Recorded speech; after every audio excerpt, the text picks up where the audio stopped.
азарсың, азарыңның белгісі. Ақыр заман халқының шайдан басқасы жоқ, жақыннан басқа қасы жоқ. Лағынет қамыты мойнында, жұмыстан қолының босы жоқ. Әрқашанда олардың көңілінің хошы жоқ. Бар шаруасы түп-түгел, енді мұның несі жоқ. Заман ақыр болар да, жер тақыр болар, халқы пақыр болар, балалары жетім болар, әйелдері жесір болар. Десем әдейтін кесір болар.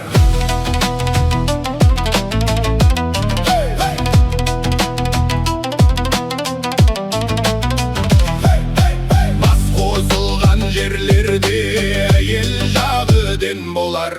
Жаман жақсы айтса да өзінікі жөн болар. Орай салып бастарын жалпылдатып шаштарын, тақымдары жалтылдап, емшектері салпылдап, ұят жағы кем болар.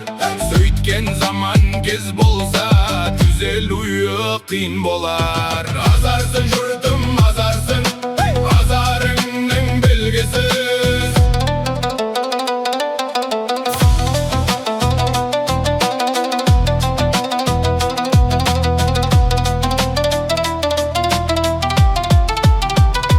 Заман ақыр адамы менмен шығар деп еді, үй басына тақ еткен келін шығар деп еді. Келісімен кір жүйіп саяқ шығар деп еді, бір уысқа толмайтын аяқ шығар деп еді. Қай жақ болса қонысың сол жақ шығар деп еді, бұзаутайын шаттанаға жүк тартылар деп еді. Ағып жатқан дария суы тартылар деп еді, өсіп болған жігітке қызартылар деп еді. Көкек айы болғанда кемпір күйлер деп еді, ендігінің қатыны байын күйлер деп еді. Туған байым болар деп аруақ шығар деп еді.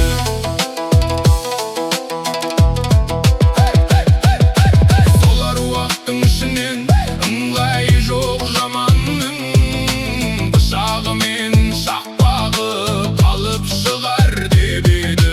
Бес қой қалған өгізің тегіндерсің деп еді, егін егіп дарының сөгін жерсің деп еді.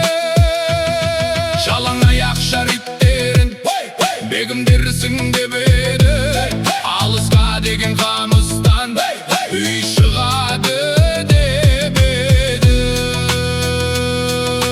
Сол үйіңнің ішінен қоңыз жауырын